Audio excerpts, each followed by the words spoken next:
Mère de Laurent Huguely, préface de Mathieu Ricard, chez Mama Édition. La forêt amazonienne est le poumon du monde et les peuples premiers de l'Amazonie figurent parmi les derniers témoins d'une autre manière de vivre. Une sobriété heureuse en constante symbiose avec la nature. En raison de l'accélération de la déforestation dans le monde entier, de l'agriculture intensive, de la surpêche des océans et de l'urbanisation, 75% de l'environnement terrestre a été gravement altéré par les activités humaines. Le taux de disparition des espèces est devenu 1000 fois plus rapide depuis la montée en force de l'influence humaine.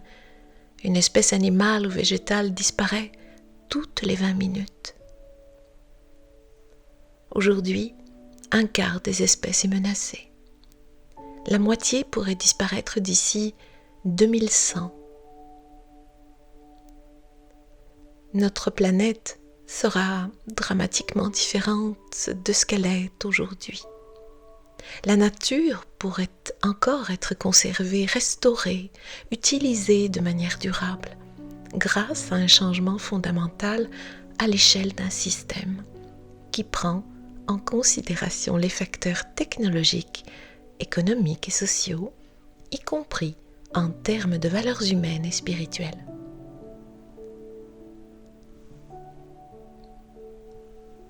Ce changement passe par une éducation appropriée, par le développement de la solidarité au niveau des communautés et des individus, et par une coopération internationale responsable concernant les problèmes qui affectent l'ensemble de la planète. L'émerveillement face à l'Amazonie que partage avec nous Laurent Huguely est une invitation au respect. Celui-ci engendre le désir de prendre soin de son objet et entraîne l'action qui peut nous mener à restaurer une harmonie durable entre l'homme et l'environnement dont il fait partie par le jeu de l'interdépendance de toutes choses. Mathieu Ricard, moine bouddhiste, traducteur du Dalai Lama. Prologue, un livre de guérison. Tout commence par le cœur.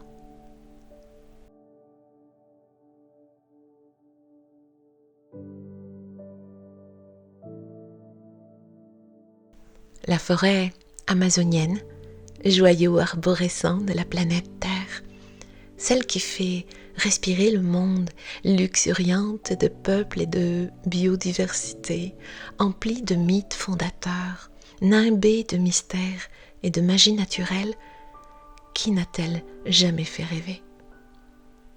Quel petit bout d'homme ne s'est-il jamais surpris au cours d'une rêverie, en parcourant les pages d'un roman ou d'un ouvrage photographique, à la simple évocation de son nom, Amazonie, à ressentir sa présence pétrie d'une force et d'une lumière qui ne cessent d'enchanter le monde. Y a-t-il seulement un cœur qu'elle n'ait jamais touché par sa beauté, ému par sa fragilité, inspiré par sa majesté? Et pourtant, elle est en train d'être mise à mort. En ce moment même, alors que vous lisez ces lignes, chères lectrices, chers lecteurs, étonnamment, à peu près tout le monde sur notre belle planète Terre a conscience de ce qui est en train de se passer. Nous savons pertinemment que la grande forêt tropicale humide, qui est au cœur des cycles et des synergies de la terre-mer, est en train d'être coupée à blanc afin d'y implanter des déserts d'exploitation voulus par le dieu de la consommation toute puissante et sa complice de toujours, la tronçonneuse. Et alors que certains participent sciemment et activement au désastre, qu'ils planifient minutieusement, étape par étape, l'éradication de la grande forêt, d'autres se battent pour la sauver. C'est une guerre totale, à la fois écologique, économique, culturelle et spirituelle, qui a lieu en ce moment même alors que vous lisez ces lignes, et ces enjeux dépassent de loin les frontières de l'Amérique latine. Ce qui se joue sur cet échiquier, c'est la survie de toute forme de biodiversité sur Terre, ni plus ni moins. Peut-être ne sommes-nous pas encore conscients que si la forêt amazonienne venait à mourir un jour, l'âme du monde en ferait de même, emportant dans ce rêve crépusculaire la vie sauvage et les peuplades qu'elle abrite. Autrement dit, avec la mort de la forêt, la diversité du vivant finirait par être éradiquée. Et peut-être notre noble espèce, Homo sapiens, finirait-elle par ouvrir les yeux et par prendre conscience et accepter dans son cœur, dans son corps, qu'elle dépend sans doute pour sa propre survie de tout ce qui fait la diversité du monde. Face à cet implacable constat qui semble laisser bien peu de place à la rêverie, il reste cependant un espoir de taille, la grande inconnue dans l'équation, le point d'interrogation qui peut tout changer.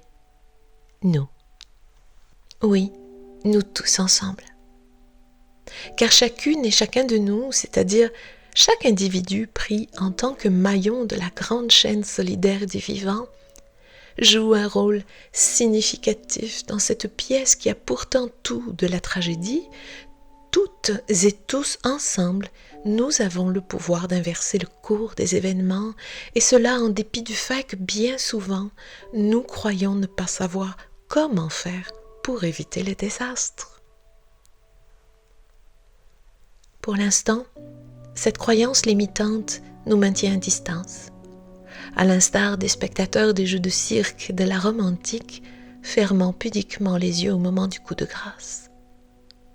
Mais un jour viendra où nous ouvrirons les yeux collectivement et rien ne nous sera plus important que de sauver la forêt amazonienne, bien sûr, car c'est en elle que se concentrent les enjeux de ce dilemme, mais également dans toutes les autres forêts du monde, y compris celles qui nous font la grâce de leur force et de leur lumière dans les pays des climats tempérés et boréaux.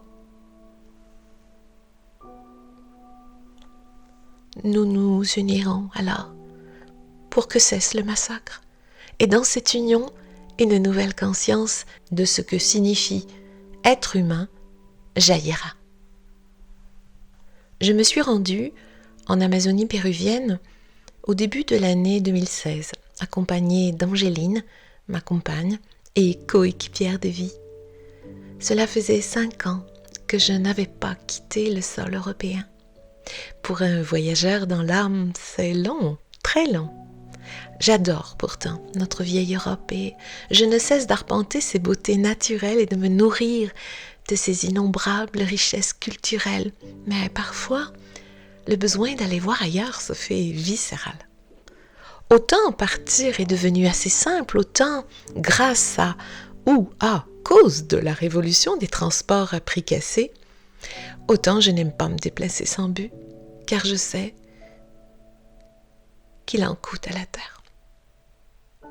Angéline connaissait déjà certaines régions de Haute-Amazonie pour y avoir vécu dans plusieurs communautés indigènes.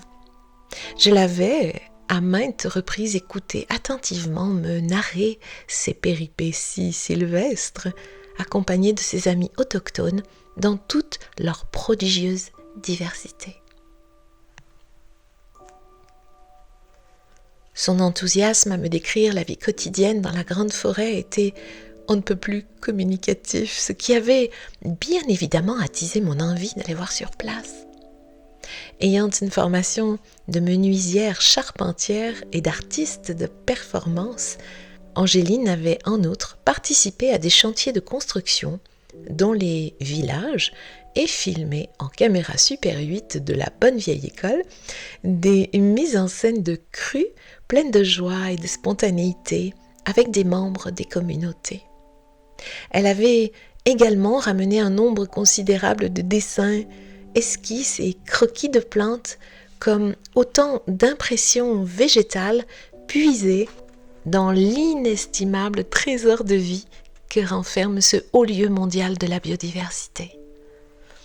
Et comme pour couronner cette démarche, combinant savoir-faire, création artistique et spiritualité, elle s'était liée d'amitié avec certains personnages clés du chamanisme amazonien, parmi lesquels le fameux peintre Pablo Amarengo, chef de file de tout un courant d'art visionnaire.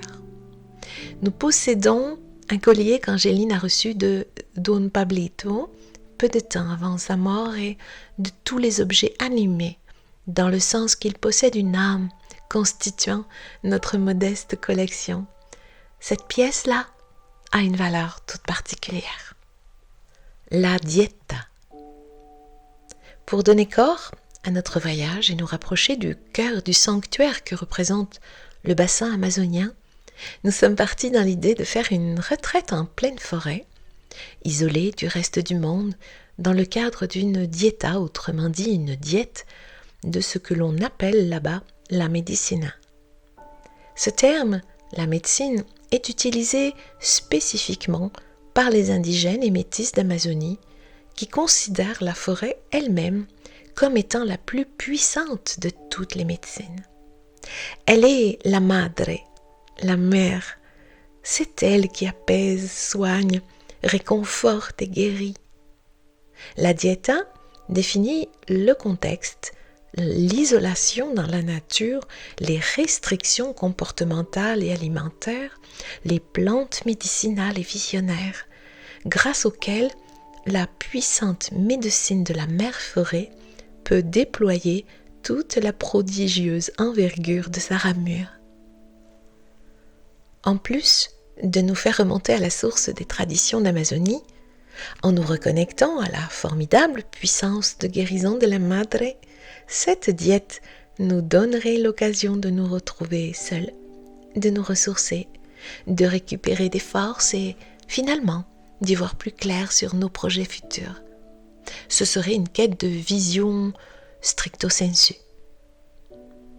Je tiens à signaler ici que l'idée d'écrire mère ne m'avait pas effleurée au moment de préparer notre périple amazonien, car dans cette période plutôt calme de ma vie d'auteur, j'étais vaguement partie sur d'autres projets littéraires.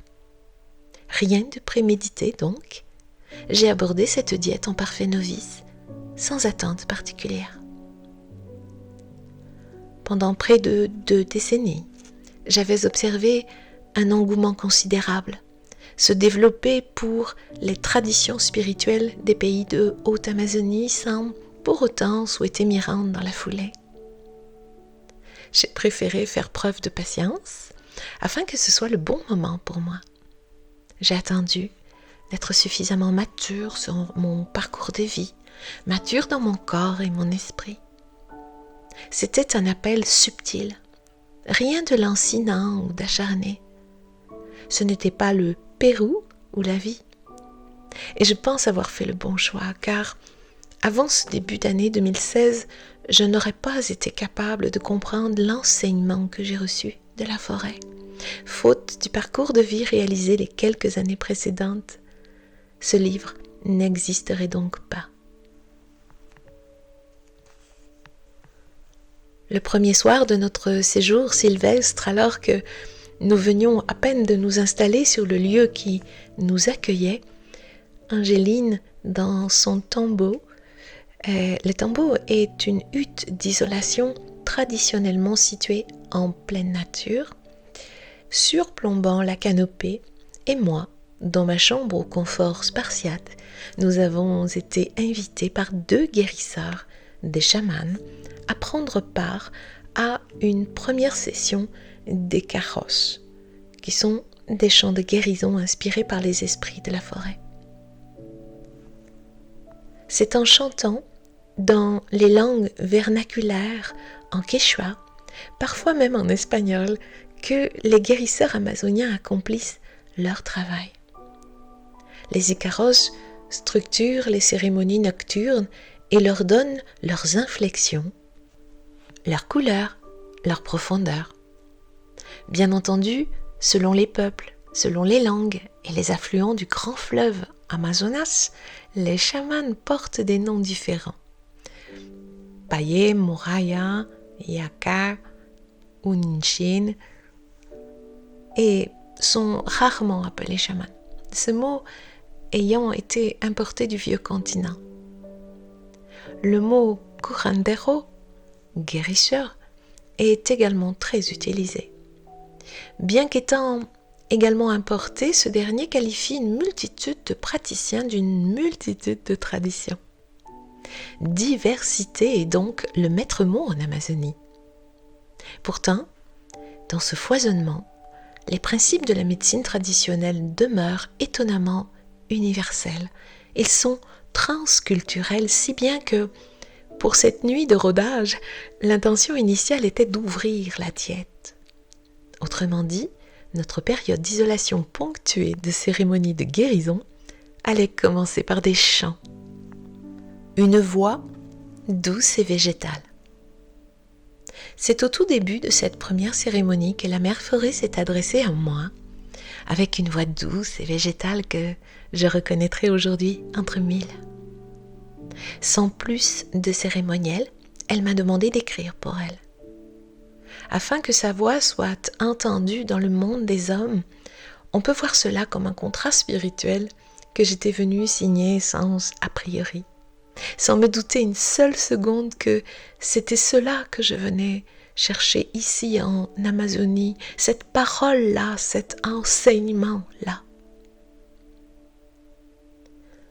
L'extrait de mon journal de voyage qui ouvre Mère témoigne de cet étonnement car, en me rendant au Pérou pour renouer avec l'âme du voyageur, je m'attendais à tout sauf à devenir la plume de ce grand esprit.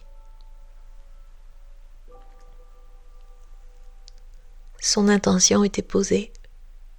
La forêt a poursuivi en m'expliquant qu'en échange du travail de rédaction, je verrais ce livre naître, grandir et suivre son chemin dans un processus créatif totalement inédit pour moi.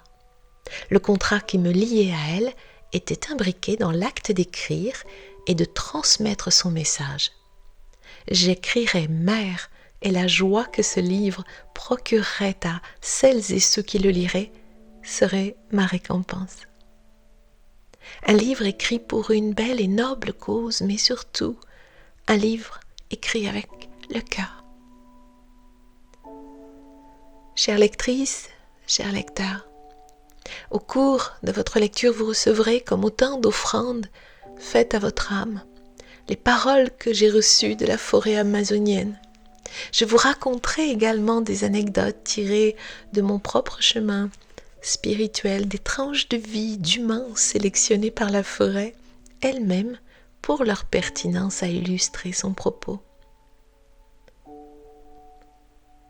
Et même lorsque ce que j'écrirai m'impliquera personnellement, je ferai de mon mieux pour que la qualité de la retransmission soit à la hauteur du message, qu'elle en véhicule tous les aspects, y compris les aspects indicibles.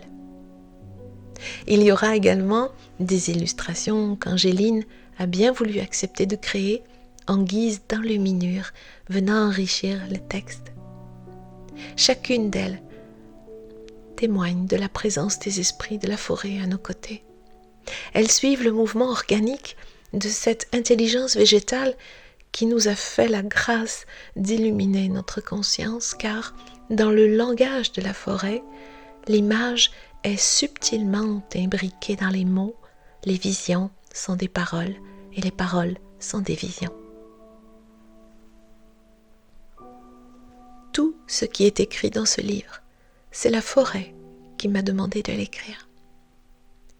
Même les quelques livres de référence que j'ai lus et les films que j'ai visionnés au cours du travail de rédaction c'est la madre qui me les a en quelque sorte suggérés, voire autorisés, par le truchement de synchronicité toujours signifiante.